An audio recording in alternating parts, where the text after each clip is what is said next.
अभी फिलहाल तो प्रत्याशियों को कहूँगा कि आप पॉजिटिव होकर के सबसे वोट मांगें और उसमें कहीं कोई झगड़ा झंझट नहीं करें, कोऑर्डियल माहौल में चुनाव करावें।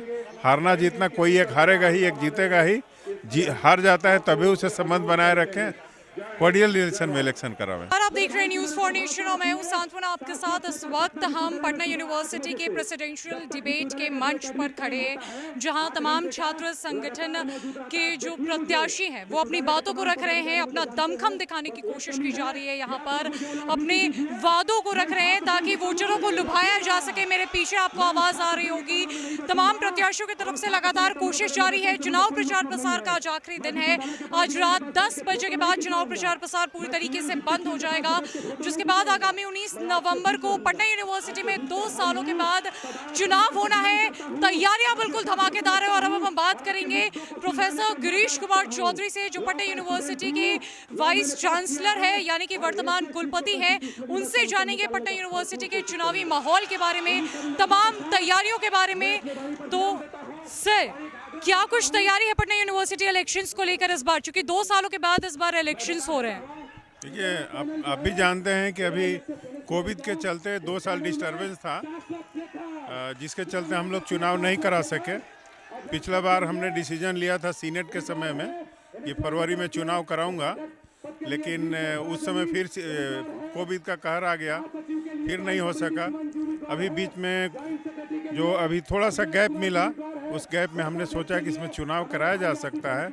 चुनाव हम लोग करा रहे हैं। इसकी तैयारी बहुत अच्छी तरह से, हर तरह से सुरक्षा हो, अच्छी तरह से चुनाव हो, पक्षपातपूर्ण चुनाव हो, है ना, पक्षपात नहीं हो।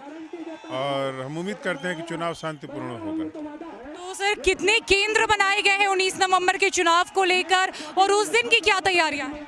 उसमें करीब आपके 24,000 से ज़्यादा है आपके वोटर्स हैं, और उसमें करीब 45 चुनाव डिफरेंट कॉलेजों में बनाए गए हैं, और 4 से 450 से 500 एक बूथ पर हम लोग कोशिश किए हैं कि रहे। तो हम उम्मीद करते हैं कि चुनाव सब ठीक ठाक से होगा। तो इस बार क्या लग रहा है कि प्रत्याशी अपनी बातों को ग्राउंड तक पहुंचा पा रहे हैं, या कि स्टूडेंट्स तक तो कमियां गिनाई जा रही है पटना यूनिवर्सिटी को लेकर? आपने देखा जो कमियां गिनाई जा रही हैं कि इसमें क्या है। अभी छात्रों ने कहा कि शिक्षकों की कमी है, लेकिन अभी कुछ दिन पहले 244 गेस्ट फैकल्टी को रखा गया है, और हर जगह भी सरप्लस शिक्षक हो गए हैं। शिक्षकों की कमी नहीं है, एकेडमिक सेशन सही है, इंफ्रास्ट्रक्चर की कमी है। उस इंफ्रास्ट्रक्चर को मीट करने के लिए 2 बिल्डिंग बन रहे हैं, multi storey building, academic council और एडमिनिस्ट्रेटिव बिल्डिंग। वो बन जाता है तो वो भी पूरा हो जाएगा। और लाइब्रेरी भी 8 बजे तक चलता है, लाइब्रेरी हर तरह से परिपूर्ण है। तो कुछ न कुछ कमी होगी, तो बच्चे अच्छी बात है उठाएंगे, तभी तो उसको टेकअप किया जाएगा। सर, आपने कहा कि कुलपति और बच्चों के बीच वो संबंध नहीं बन पा रहा है, वो नहीं, बातचीत नहीं हो पा रही है। कुलपति और बच्चों के बीच में 100% संबंध है। कुछ तत्व ऐसे थे, कल जिस तरह की घटनाएं घटी, वो चाह रहे थे कि बच्चे और कुलपति में विरोध हो जाए। वो चाह रहे थे कि इस इलेक्शन को बंद कर दिया जाए, कि जैसे इलेक्शन बंद होगा स्वाभाविक के सारे विरोध में आ जाएंगे। तो इस तरह के कुछ जो पिछले बार जो जीते थे, उनके इस तरह की स्ट्रेटजी थी। पहले तो वो लोग कोर्ट में गए, कोर्ट में हार गए। इसके बाद देखा कि कैसे अब चुनाव रुकेगा, तो इस तरह के कुछ करने लगे, इसलिए हमको कुछ बोलना पड़ा। सर, तो एक आखिरी मैसेज क्या देना चाहेंगे पटना यूनिवर्सिटी के स्टूडेंट्स को, मैं स्टूडेंट्स को प्रत्याशियों को? अभी फिलहाल तो प्रत्याशियों को कहूँगा कि आप पॉजिटिव होकर के सबसे वोट मांगें, और उसमें कहीं कोई झगड़ा झंझट नहीं करें, कोऑर्डियल माहौल में चुनाव करावें। हारना जीतना कोई एक हारेगा ही, एक जीतेगा ही। हार जाता है तभी उसे संबंध बनाए रखें, कोऑर्डियल रिलेशन में इलेक्शन करावें। तो जैसा कि आपने प्रोफेसर गिरीश कुमार चौधरी की बातों को सुना, वो पटना यूनिवर्सिटी के वर्तमान वाइस चांसलर है।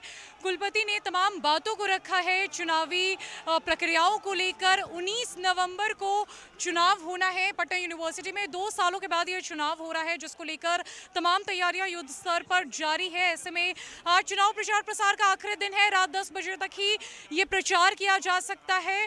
और यहाँ पर इस प्रेसिडेंशियल डिबेट में तमाम प्रेसिडेंट के उम्मीदवारों ने अपनी बातों को रखने की कोशिश की, अपने द्वारा किए गए वादों को सही साबित करने की कोशिश की गई, लेकिन आखिरी जो फैसला है वो 19 नवंबर को होगा, जिसके बाद ये पता चलेगा कि पटना के युवाओं ने, पटना यूनिवर्सिटी के युवाओं ने अपने अध्यक्ष के तौर पर किसे चुना है। फिलहाल के लिए इस अपडेट में इतना ही है। ना कई अपडेट्स के लिए हमारे साथ बनी रही न्यूज़ फॉर नेशन में। नमस्कार।